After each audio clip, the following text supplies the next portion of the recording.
où tu vois la présence de l'Esprit de Dieu. Qu'est-ce que tu vois? Tu vois seulement ton problème réglé. Tu vois, qu'est-ce que tu vois? Qu'est-ce que tu vois dans ta vie chrétienne? Dans ta foi, qu'est-ce que tu vois? Que vois-tu? Alléluia. L'onction va agir ce soir en fonction de ce que nous verrons. Et la parole de Dieu est là, l'onction de Dieu est là pour ouvrir notre entendement pour voir. Et au moment où tu seras en train de voir des choses par rapport à ta vie, de réaliser qui tu es réellement, l'onction de Dieu est en train de travailler en ce moment dans ta vie. L'onction est là, est en train d'opérer. L'opération du Saint-Esprit est là. Et nous verrons tous les changements de ce que Dieu est en train de faire. Vois quelque chose. Qu'est-ce que tu vois? Alléluia. La question a été posée à quelqu'un qui parcourait la terre et qui allait au ciel à un moment donné. Je ne sais pas si c'est physiquement ou dans sa foi. Et il s'est exclamé ou dans l'esprit. Mais il a répondu à la même question. Que vois-tu? Il dit, j'ai parcouru la terre et j'ai vu quelque chose d'anormal. C'est Ecclésiaste qui nous dit, il a vu quelque chose d'anormal. Et jusqu'à présent, nous avons beaucoup vu des choses qui ne sont pas normales dans notre vie. Et on peut relater tout ce qui ne va pas. On voit tellement de choses qui ne sont pas normales dans notre vie. Et lorsque Dieu pose la question à Ecclésiaste, que vois-tu? Ecclésiaste dit, j'ai parcouru la terre et j'ai vu quelque chose de bizarre.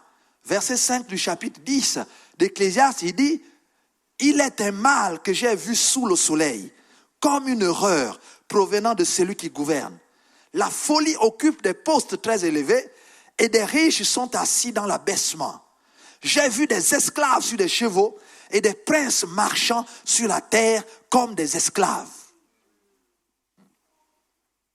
Nous avons certainement vu la même chose. Hier, nous l'avons décortiqué. Il dit, je vois des riches assis dans l'abaissement et la folie qui gouverne. Et il dit, je vois des princes qui sont à pied et les esclaves sur les chevaux. Cela ressemble un peu à la vie de chacun de nous. On a l'impression que la folie gouverne et que les riches, ceux qui ont le potentiel de Dieu, sont assis dans l'abaissement. Les esclaves sont sur les chevaux et les princes, les fils de Dieu, sont à pied.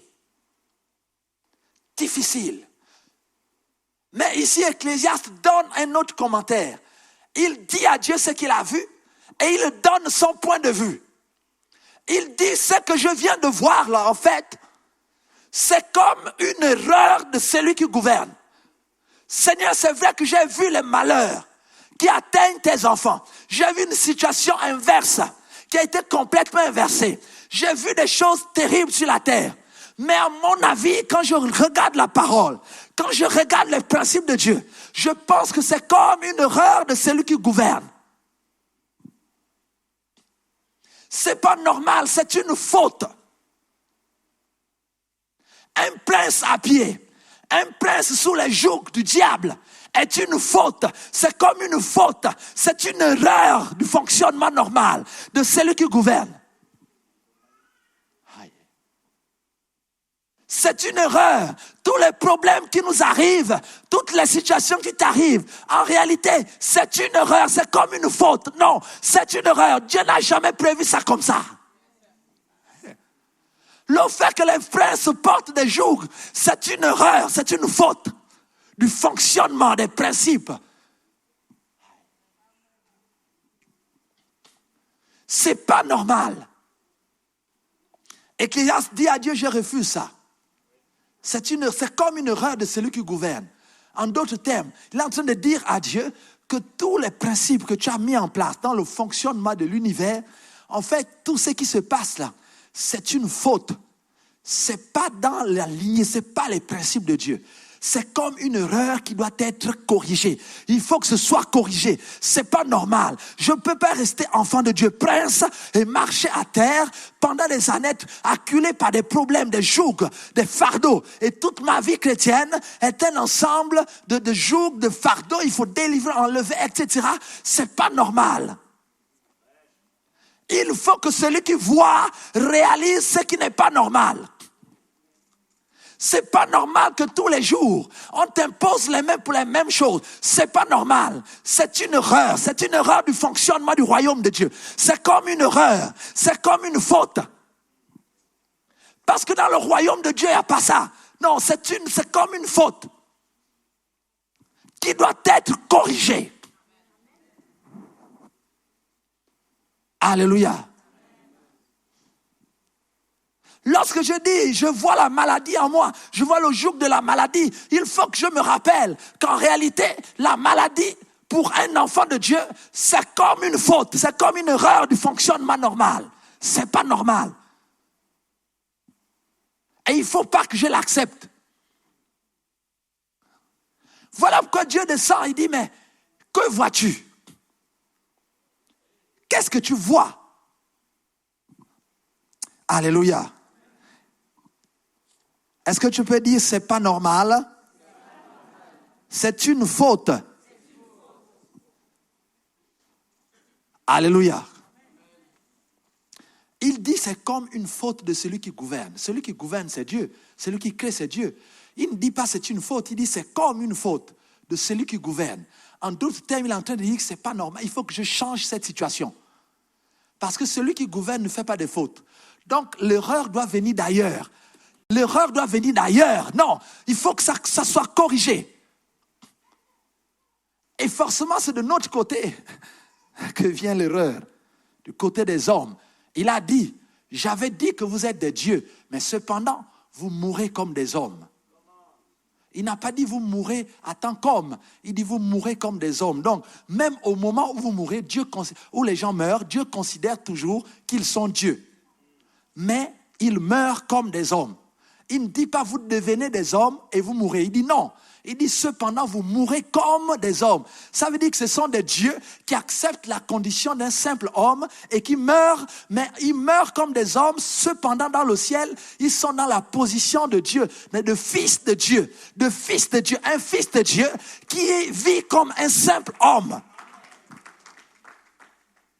Il dit non, c'est pas normal. Il faut que tu vois ce soir ce que tu es. Alléluia. Regarde ton voisin et dis c'est pas normal.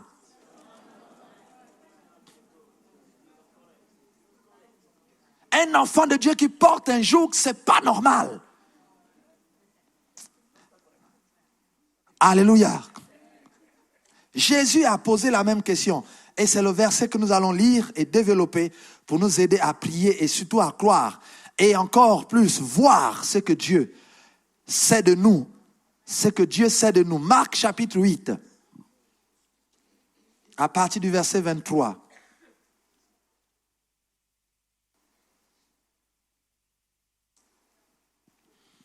À partir du verset 23, nous commençons verset 22. Marc chapitre 8.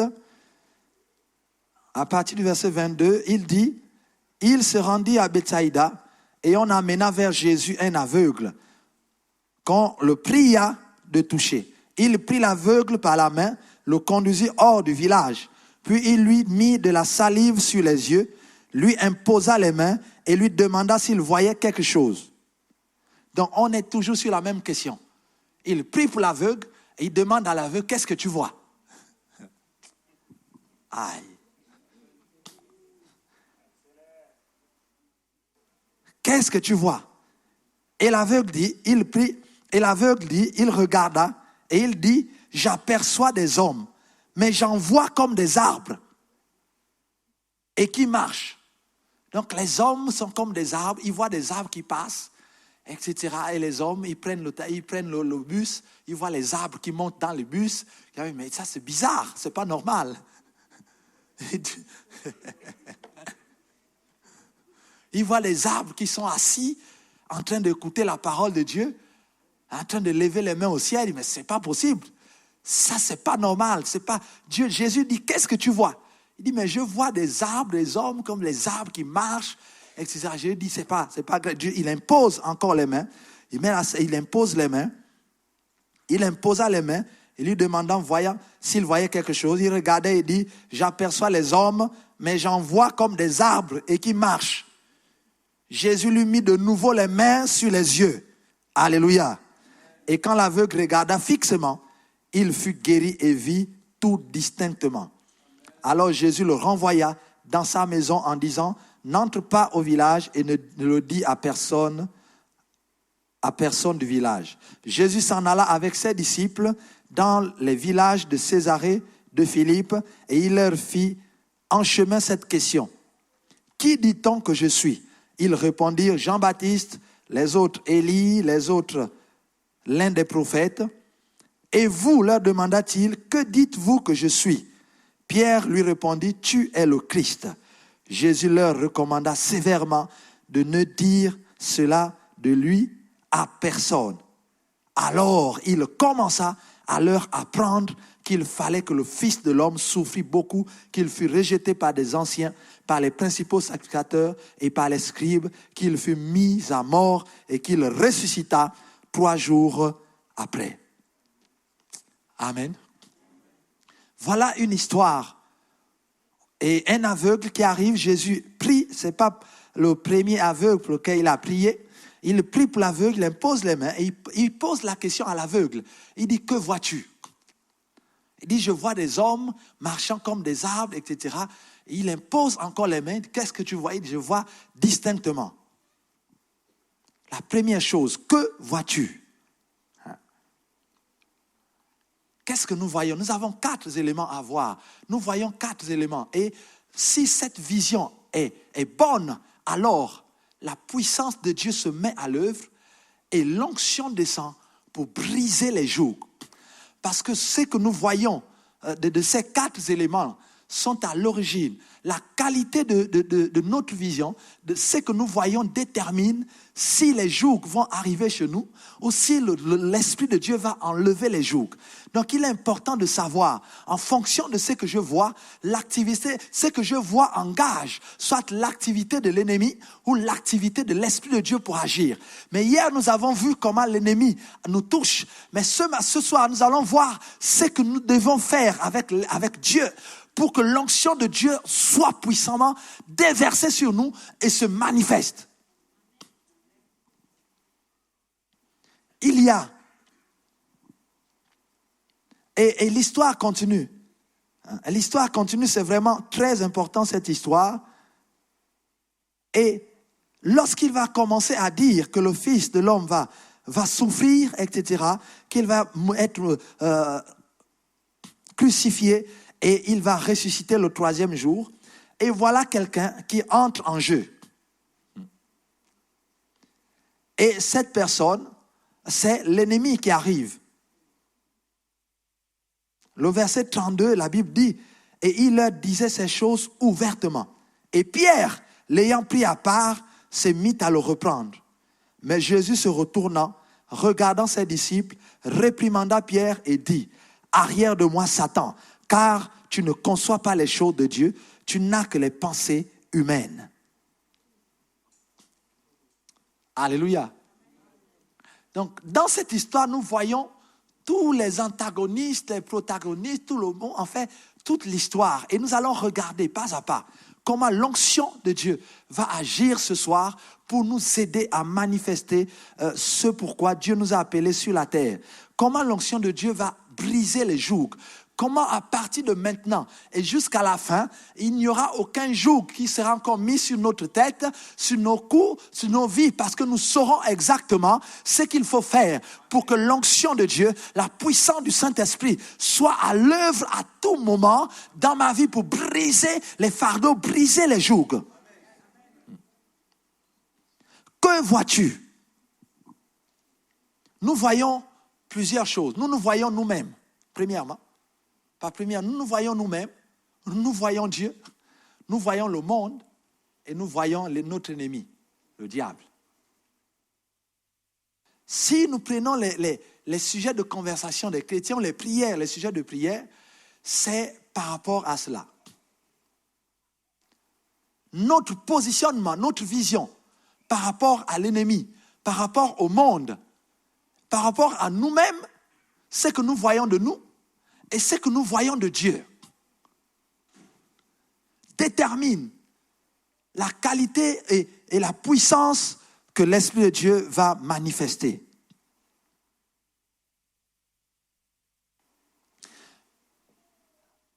Parfois, nous avons une mauvaise image de nous-mêmes.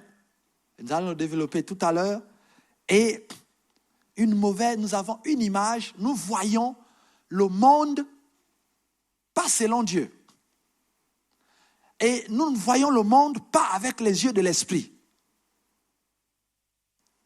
Et notre manière de voir le monde va favoriser, soit l'ennemi nous mettra des jougs, ou bien l'Esprit de Dieu sera à l'œuvre pour nous délivrer et l'onction de Dieu se manifeste. Lorsque nous voyons le monde, c'est quoi le monde? On fait des choses, il y a des gens qui disent oui, par exemple, lorsqu'on parle de la musique, il y a des chrétiens encore qui écoutent la musique faite par des non-croyants, hein, et qui écoutent cette musique, et quand vous posez la question, ils disent non, c'est rien, la musique adoucit les mœurs, etc. Voilà, ça c'est valable pour le monde. Ce n'est pas valable pour le royaume de Dieu. Dans le royaume de Dieu, la musique nous propulse dans la présence de Dieu et nous adorons Dieu. On n'est pas là pour adoucir les mœurs. Ça c'est valable dans le monde.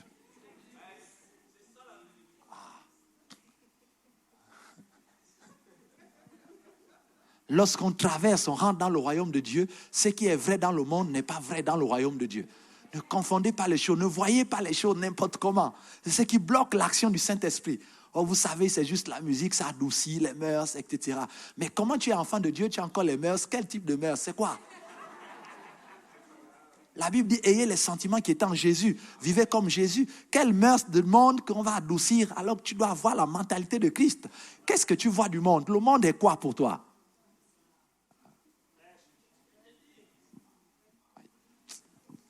Alléluia. Il est important, la vision, qu'est-ce que tu vois? Dieu te pose la question, qu'est-ce que tu vois? Comment tu vois le monde? Premièrement, le monde, tu le vois, c'est quoi? Beaucoup de chrétiens sont tentés par le monde et essaient de copier, de ramener ces choses à l'église. Vous savez, nous aussi, il faut qu'on soit à la page de l'évolution, de la mode, de ceci, de cela, parce que vraiment les chrétiens, c'est des princes, c'est des princesses. Donc il faut qu'on soit à la hauteur, mais à la hauteur de quoi?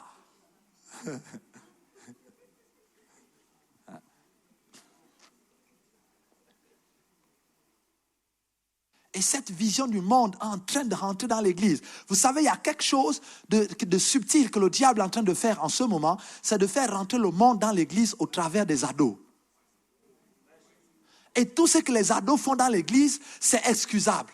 Non, ce sont des ados, ce sont les jeunes, donc il faut leur laisser le temps de se, voilà, ils chantent la musique, voilà, ils chantent dans les rythmes païens, voilà, ils s'habillent comme des païens. Non, ça va, ce sont des ados, ils vont comprendre, etc. Et le monde est en train de clignoter, et rentrer dans l'église, immiscer au travers de vos propres enfants, avec votre bénédiction et avec vos finances que vous dépensez pour acheter les jeux vidéo, les choses qui vont amener ces enfants à apporter le monde dans votre maison et en plus dans l'église, non seulement dans la maison, et dimanche, ils viennent avec le monde à l'église, avec votre propre bénédiction. Non, vous savez, quelle est la vision que tu as du monde?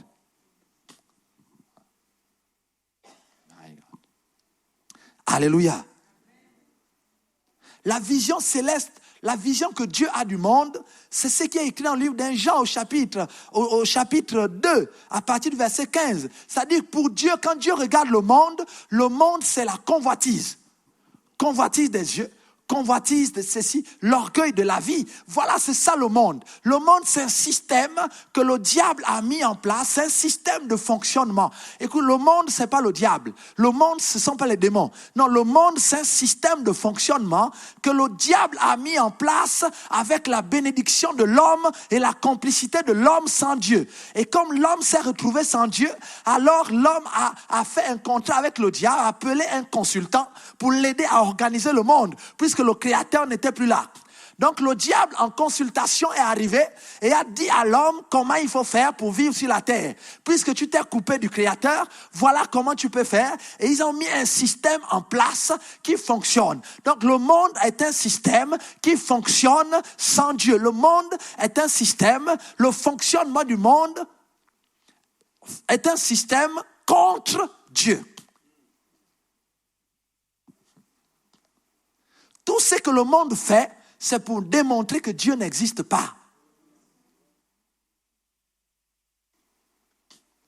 Donc tu ne peux pas avoir une vision agréable de ce oui, le monde, vous savez, c'est normal, vous savez, il y a des bonnes choses qu'on peut tirer, c'est vrai, il y a des bonnes choses, mais ces bonnes choses qui sont dans le monde, il y en a plus dans le royaume de Dieu. Donc on n'est pas obligé d'y puiser, on peut prendre dans le royaume de Dieu.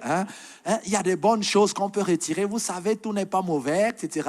Non, ici, il ne s'agit pas du fonctionnement des êtres humains, il ne s'agit pas des êtres humains. Nous parlons du monde, le monde c'est un système.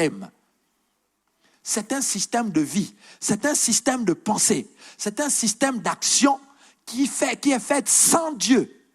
La définition du monde, c'est un fonctionnement sans Dieu. Or, toi, tu es enfant de Dieu, Dieu est en toi. Comment tu peux fonctionner avec le monde et être en phase avec le monde, alors que le monde, par définition, c'est un système de vie et de fonctionnement sans Dieu? Comment tu as Dieu en toi et tu es en phase avec le monde? Il y a quelque chose?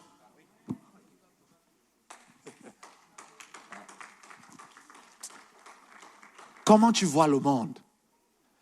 Et c'est ça là qui retire. Quand l'Esprit de Dieu voit ça, il se retire. Parce que le monde est ennemi de Dieu. Donc le Saint-Esprit ne peut pas être à l'aise dans la vie de quelqu'un qui est en phase avec le monde.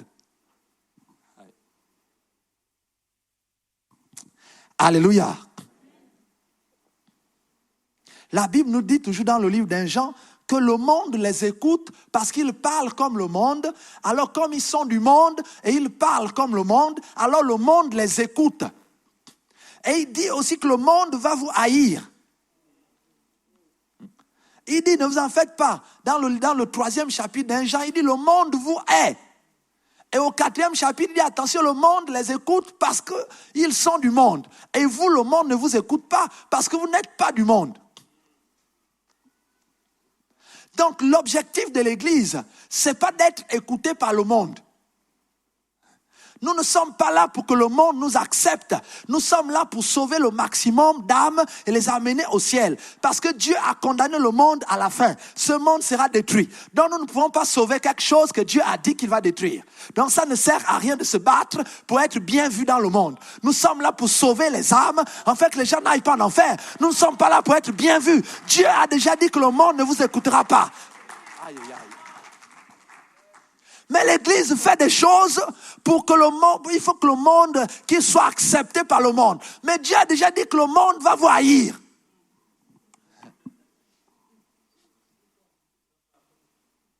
Et on a une vision erronée. On veut faire des choses pour que le monde nous accepte, que le monde accepte l'Église. Alors on brade les lois de Dieu, on brade des choses dans la Bible, on oublie certains préceptes, tout simplement parce que le monde veut que, et il faut que le monde accepte que l'Église ait une bonne image dans le monde. Donc pour cela, il faut que nous acceptions les choses, et l'Église n'est pas là pour avoir une bonne image dans le monde. Écoutez. Si c'est ça votre perception du monde, alors l'Esprit de Dieu ne sera pas avec vous. Et vous ne verrez pas l'onction du Saint-Esprit se manifester à l'œuvre et être à l'œuvre dans votre vie. La Bible dit que le Saint-Esprit, Jésus lorsqu'il parle dans le livre de Jean du Saint-Esprit, il dit je vais vous donner un esprit, que je vais donner mon esprit que le monde ne connaît pas et ne peut connaître. Donc vous ne pouvez pas vivre avec le Saint-Esprit et vivre avec le monde. Parce que le monde ne peut pas connaître le Saint-Esprit et ne le connaît pas.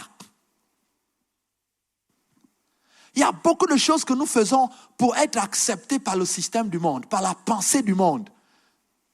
On fait des choses, vous savez, il faut quand même qu'on soit en phase avec ceci. En phase avec quoi? Voilà la faiblesse, voilà pourquoi on ne voit pas. Et lorsqu'on est en phase avec le monde, le diable met les jours.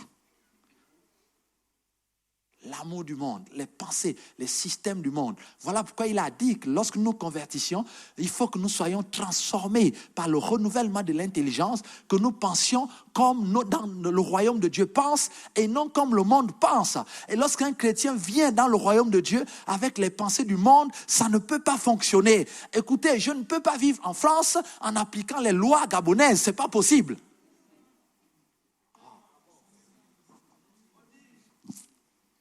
Comment voulez-vous vivre avec le royaume de Dieu en appliquant les principes de vie du monde?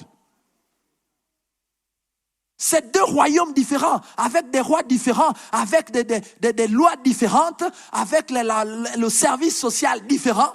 Tout est différent, on ne peut pas. Voilà pourquoi nous nous bloquons nous-mêmes et l'Esprit de Dieu va agir. Mais tu es son enfant, sauf que tu es à l'étranger et tu n'es pas dans le territoire.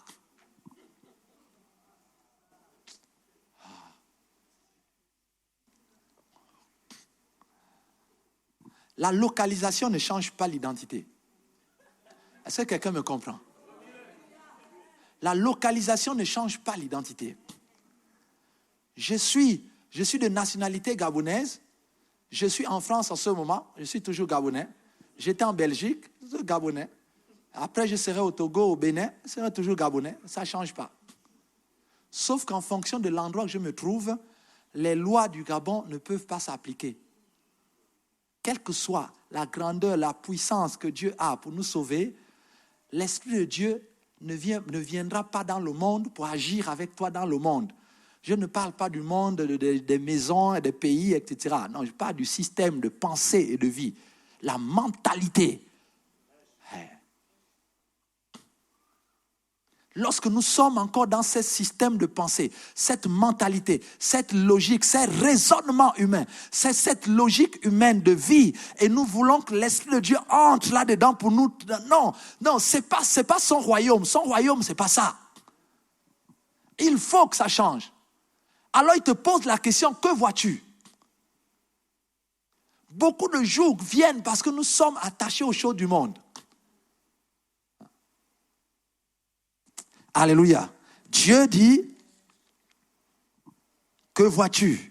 Et en fonction de ça, il te libère. Si tu vois ce soir quelque chose de particulier, de puissant, si tu vois ce soir ce que le royaume de Dieu est pour toi, et si tu vois le monde tel que Dieu le voit, alors tu seras détaché. Et l'onction de Dieu va faire éclater les jougs, et tu seras complètement libéré. Donc lorsque vous voulez voir l'Esprit de Dieu agir, c'est simple. Il faut changer, il faut avoir une bonne vision. Simplement. La vie chrétienne n'est pas compliquée. Dieu n'est pas compliqué. Il a tout simplifié par la croix de Golgotha. C'était compliqué avant. Il est venu tout simplifier. Non, il a tellement tout simplifié que l'homme s'est retrouvé plus compliqué que le plan de Dieu. Et nous compliquons les choses qui sont simples. Il vient et dit, que vois-tu quand tu regardes? Et pendant qu'il marche, pendant qu'il parle, Pierre vient et dit, non, Jésus, viens, je te prends à côté parce que, en tant qu'aîné, je dois te parler, et je te viens à côté, il faut que je t'apprenne les principes parce que c'est vrai que tu es le Seigneur, mais il y a quand même un mode de fonctionnement ici, dans le monde, que tu ne maîtrises pas. Lorsqu'on est avec des gens, on ne dit pas que je vais mourir, sinon ils vont te lâcher.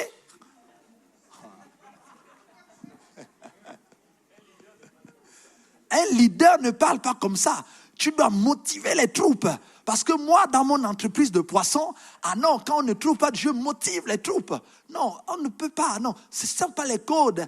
Et Jésus l'écoute, il regarde, il dit, oui, Pierre. Ah ouais, ah d'accord, ah ouais, ah, ok. Et la Bible dit, il se retourna devant tous ses disciples. Donc Pierre l'a amené de côté, il dit, ok, bon, reviens Pierre, oui. Pierre revient dans le groupe et ils sont là. Et il dit, oh, arrière de moi, Satan. Ah!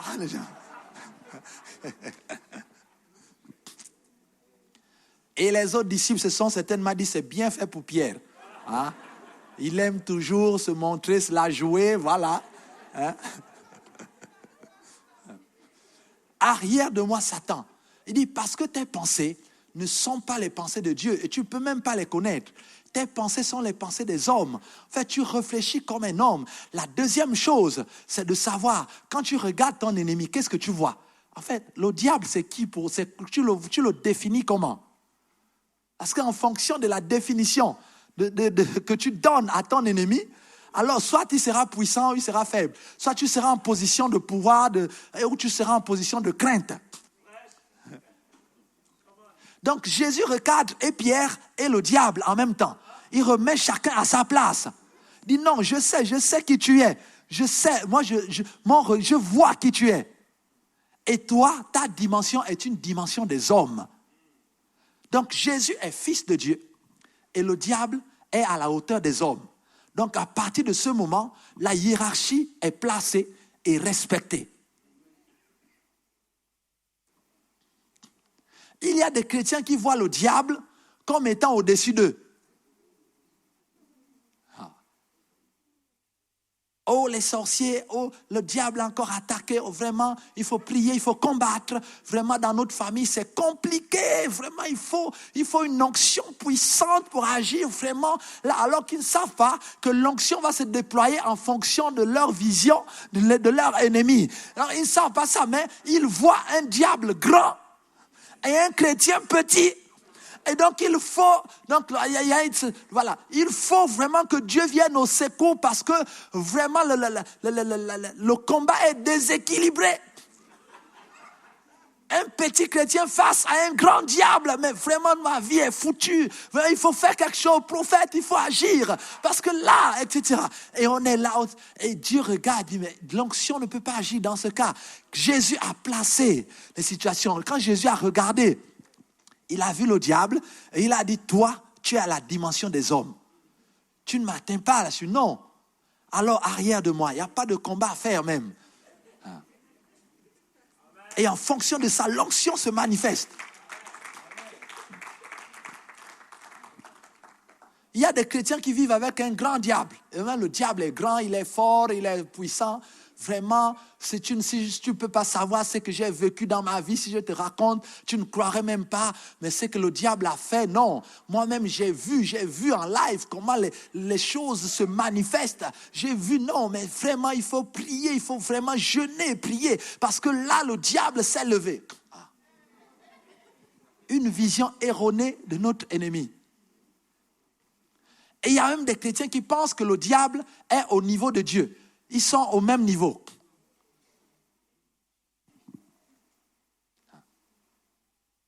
Or, le diable n'est pas au niveau de Dieu. Le diable est un ange. Quel que soit, il est de la classe des anges. Il ne peut pas être au niveau de son créateur. Même le diable lui-même ne se réclame pas à la hauteur de son créateur. Mais nous les chrétiens, nous mettons le diable. Quelle vision? Qu'est-ce que tu vois? Et Dieu te pose la question. Il dit, que vois-tu? Quand tu regardes ton ennemi, que vois-tu? Alléluia.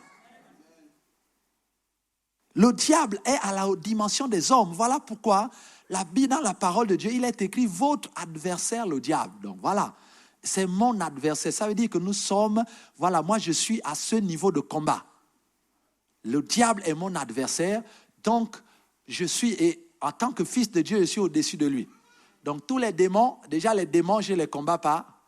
Et les sorciers sont des sujets du diable. Le diable est mon adversaire, donc les sorciers ne sont pas mes adversaires. Ils sont inférieurs à moi, donc je ne vais pas me rabaisser encore à ce niveau-là. Je dois parler, je dois résister au diable. C'est ce que la Bible dit. Je n'ai pas le temps à perdre à résister aux sorciers, non. Les sorciers, ils obéissent au diable, ils font leur classe, ils apprennent la sorcellerie au diable, voilà. Et ils viennent faire les exercices. Donc quand j'arrive, je dis arrière, allez, arrière, c'est fini. Ça dépend de ma... Qu'est-ce que je vois? Je vois mon sorcier. Je vois quoi?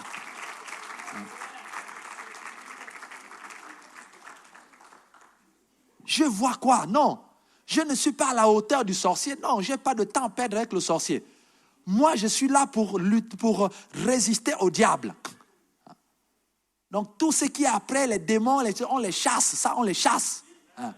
On chasse. On n'a pas de temps à perdre, on chasse. Et je dois avoir cette mentalité, cette vision. Qu'est-ce que je vois? Quand je vois mon ennemi, je le vois comment?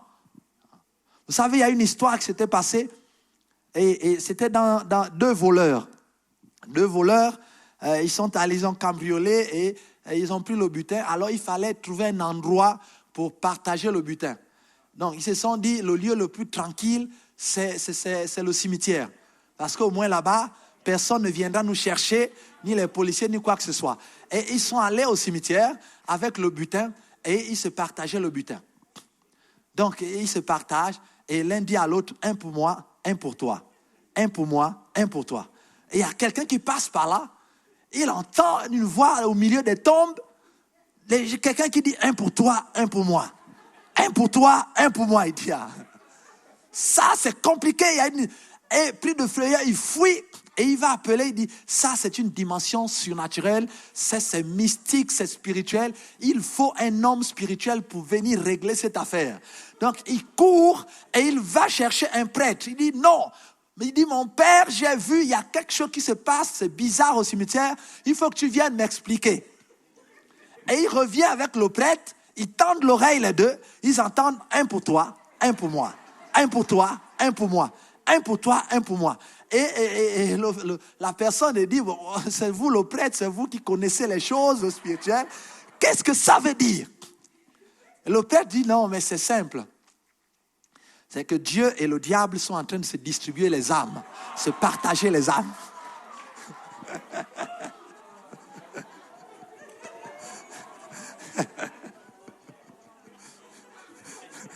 Donc Dieu et le diable sont assis parce que c'est le cimetière, donc les gens sont morts. Donc s'il y a un pour toi, un pour moi, ça veut dire que dans l'au-delà, les âmes qui sont là, il y a un partage des âmes se fait entre Dieu et le diable, parce qu'il n'y a que deux camps. Donc s'il dit un pour toi, un pour moi, ça veut dire que le diable et Dieu se disent un pour toi, un pour moi, ils se distribuent les âmes. Un pour toi, un pour moi. Un pour toi, un pour moi.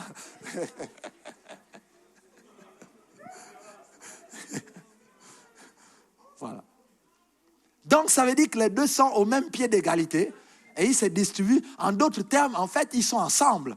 Donc tout ce qui se passe sur la terre, là, c'est vraiment une vaste organisation entre eux, juste pour nous embrouiller. Et à la fin, lorsqu'on est mort, ils se les partagent tranquillement. Un pour toi, un pour moi, un pour toi, un pour moi. Et là, vraiment, il faut vraiment tomber. La loterie doit tomber au niveau où tu passes du côté de Dieu. Parce que si un pour moi, là, c'est l'autre côté, c'est compliqué.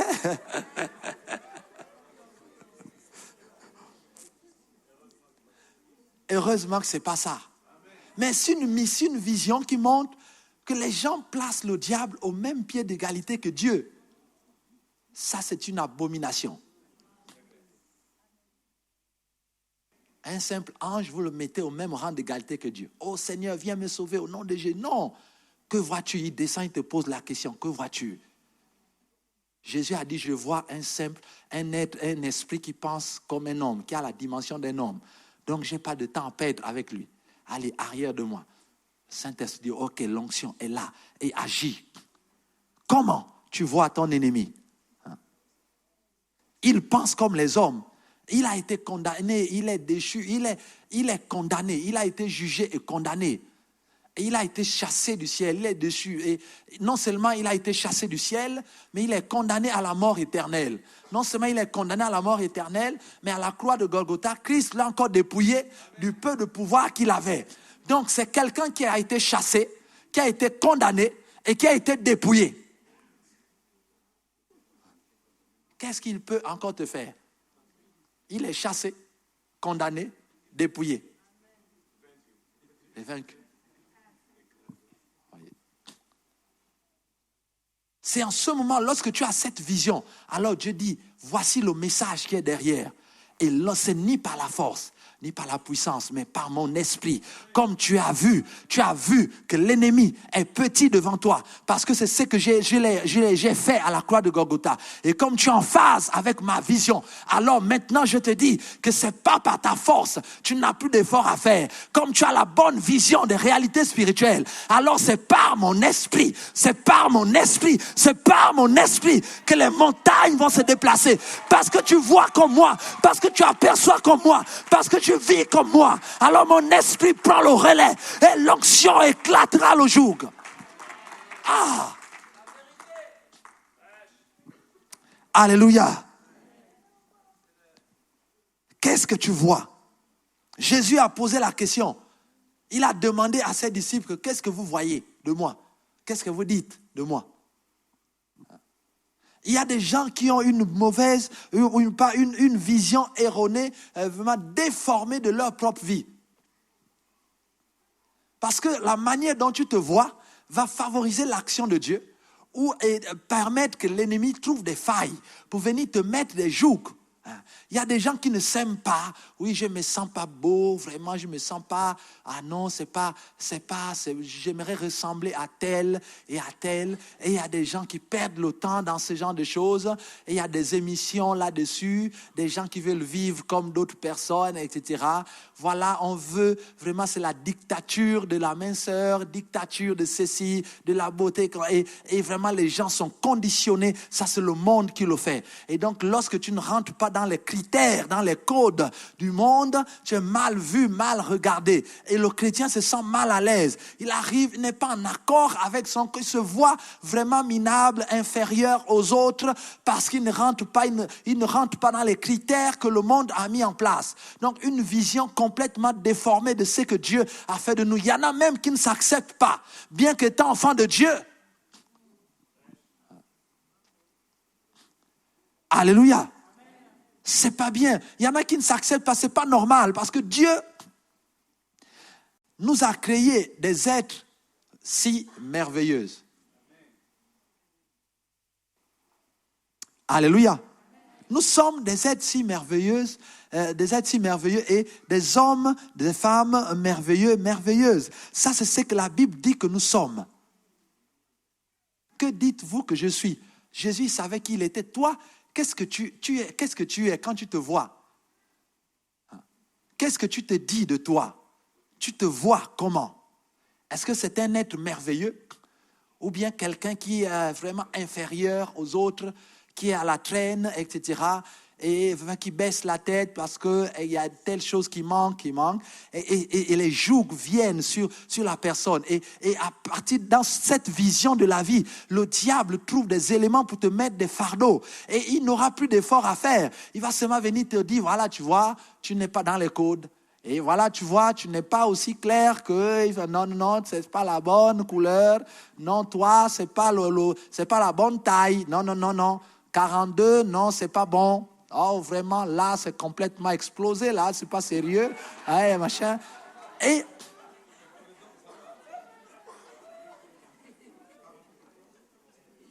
on est là enrobé, tout ça là, et on est là triste. Oh non, pasteur, ça ne va pas vraiment, je ne me sens pas bien, etc. Ah, rien qu'à cause de ça, oui. En fait, le diable n'a plus d'effort, le joug est déjà là. Non, il vient seulement ajouter des fardeaux simplement chargés, le chariot, etc. Et il ajoute des mauvaises pensées. Il dit non, toi, tu ne te marieras jamais, tu vois. Oh là, tu as quel âge? J'essaie de calculer, tu es né, prochain anniversaire, c'est quand, etc. Et tu dis, oh, mais là, c'est pas possible. Mais regarde dans l'église, là, il n'y a pas beaucoup de gens. Hein. C'est pas évident, il n'y a pas assez d'hommes. Et là, vraiment, c'est compliqué pour toi. Je ne suis pas sûr que Dieu penserait que tu aimerais que vraiment le diable, et il charge le chariot, tout simplement parce que tu as une mauvaise vision de toi-même. Quand ce que Dieu arrive, il dit non, en fait ton problème c'est pas le diable, ton problème c'est la vision que tu as de toi. Qu'est-ce que tu vois? Qu'est-ce que tu vois? Tu vois quoi? Oh, acclame le Seigneur Jésus. Alléluia. Donc, lorsqu'on arrive, le diable a dit ceci, le diable a fait ceci. Oui, les gens ont pensé, Dieu dit, non, le véritable problème, c'est pas ça. En fait, ça, ce sont les fardeaux. Ton véritable problème, c'est le joug. Tu t'es mis toi-même un joug, tu ne te sens pas bien alors que tu es bien. Alors, bon, voilà, c'est ça le problème. Comment tu te vois? Que dites-vous que je suis? Alléluia.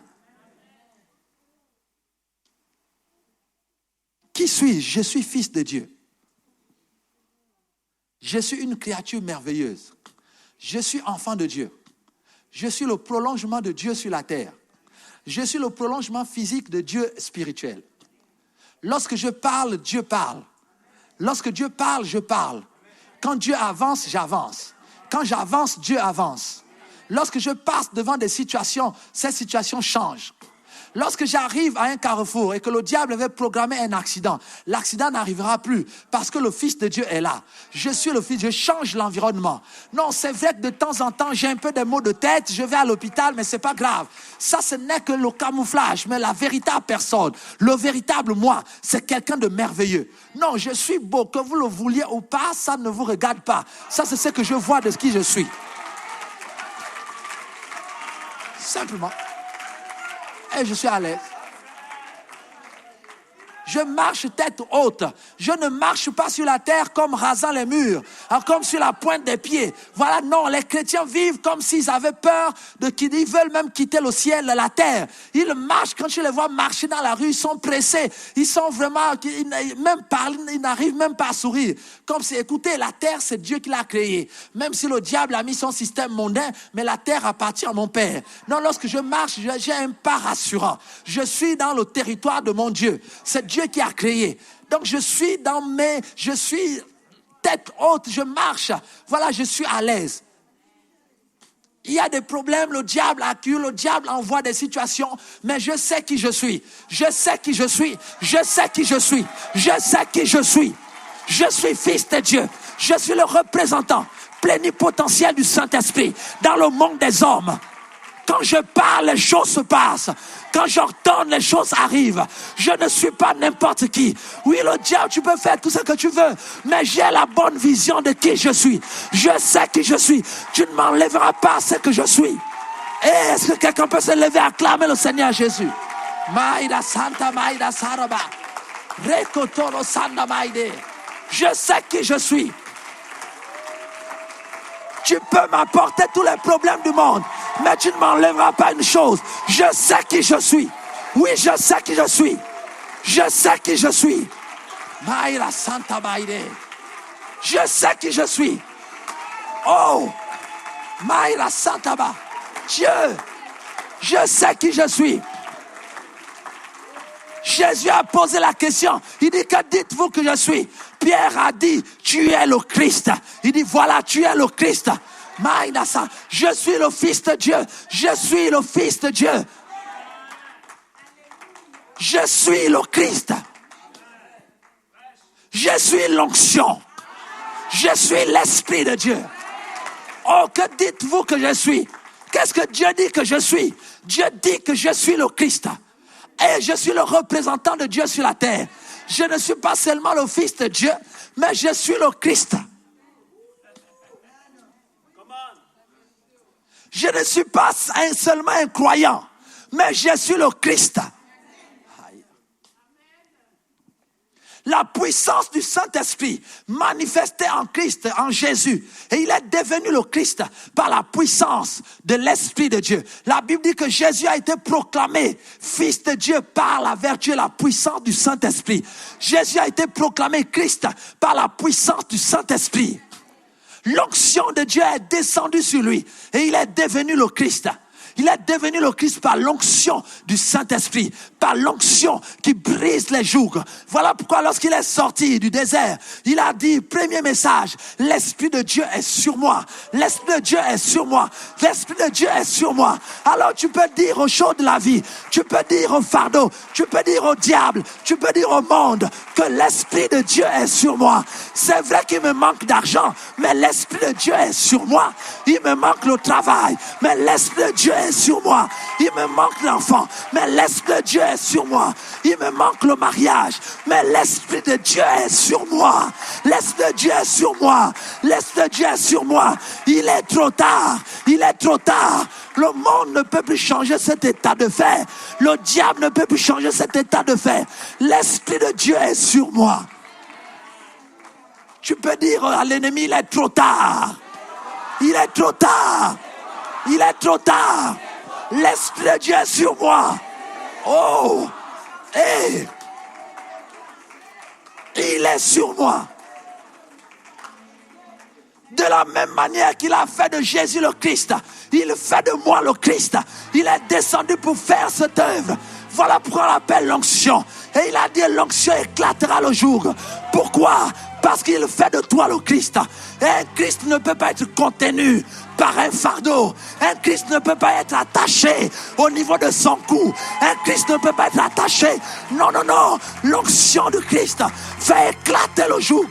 Parce que c'est ce que je suis. Maïra Sanda Baile. Oh, Remandara Serama. Je suis le Christ. Fils de Dieu, loin de l'Esprit. Loin de l'Esprit. L'Esprit qui a créé le monde. L'Esprit qui a créé le monde. L'Esprit qui a créé les visibles et les invisibles. Il vit en moi. Il est fusionné à mon esprit. Je ne sais plus si c'est moi qui parle ou c'est lui qui parle. Mais il y a une autre entité qui est née de cette fusion. Il s'appelle le Christ. Et il est devant toi en ce moment.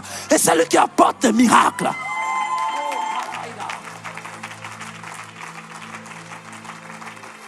Je suis le Christ.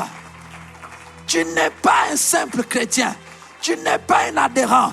Tu n'es pas un simple fidèle. Non, tu es rempli de l'Esprit de Dieu qui a fait de toi le Christ. Et tu vis comme Christ.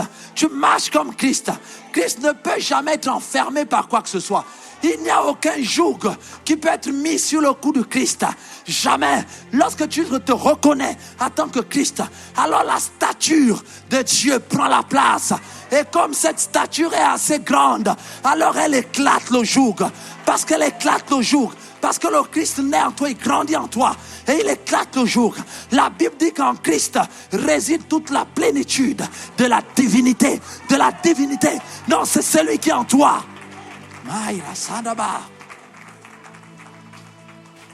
Il est le Christ. Et il dit l'Esprit de Dieu est sur moi. Et il m'a oint pour délivrer les opprimés, pour apporter la délivrance aux captifs. En fait, il veut seulement dire que l'Esprit de Dieu m'a oint. Dieu m'a oint pour faire éclater les jougs et proclamer des temps de grâce. C'est le rôle du Saint-Esprit. Voilà pourquoi il a fait de Jésus le Christ. Alléluia. C'est ce que tu es. Que dites-vous que je suis? Qu'est-ce que tu penses que tu es? C'est par rapport à ça. C'est en fonction de cela que le diable peut encore te mettre les jougs. Mais si tu réalises que l'Esprit de Dieu est en toi et que l'onction de Dieu est en toi, aucun joug ne peut résister. Voilà pourquoi la Bible dit que l'onction fera éclater le joug. Pourquoi? Il ne s'agit pas de détacher, il s'agit d'éclater le joug. Pourquoi? Parce qu'au moment où le chrétien est en train de souffrir, au moment où le chrétien n'a pas réalisé qu'il est le Christ, c'est-à-dire l'Esprit de Dieu est en lui et a fait de lui un homme nouveau qui n'a jamais existé. Avant, tu ne savais pas ça. L'ennemi a mis les jougs. Mais au moment où tu vois, et Dieu vient te dire ce soir, qu'est-ce que tu vois de toi-même? Et tu dis à Dieu, je vois que je suis le Christ. Je vois que je suis oint de l'Esprit de Dieu. Je vois que je suis fils de Dieu. Je suis fille de Dieu. Alors il dit, alors à partir de ce moment, voilà ce qui va se passer. Et la nature, la statue du Christ, alors évolue au-dedans de toi. Et comme elle évolue au-dedans de toi, elle remplace ton corps spirituel. Et tu grandis et tu grandis. Et ça part de l'intérieur. Et le Christ prend de la place et commence à se manifester. Et le joug qui serait commence à être oppressé. Parce que le chrétien prend de la stature. La statue de Christ en train de remplacer la simple vie de chrétien qui était là avant. Et la statue de Christ grandit en toi. Le Christ grandit et prend la place. Et le joug n'a pas d'autre choix que d'éclater. Parce qu'il y a une transformation qui s'est opérée. Le joug ne peut pas résister à la présence du Christ en toi. Voilà pourquoi Christ en toi, c'est l'espérance de la gloire. Il n'y a pas de défaite. Il n'y a pas de tristesse lorsque le Christ est présent.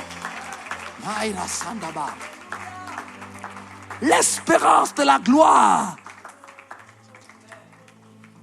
Et il a dit, l'onction fera éclater le joug. À quel moment? Au moment où tu verras que tu es le Christ, que tu es rempli de l'Esprit,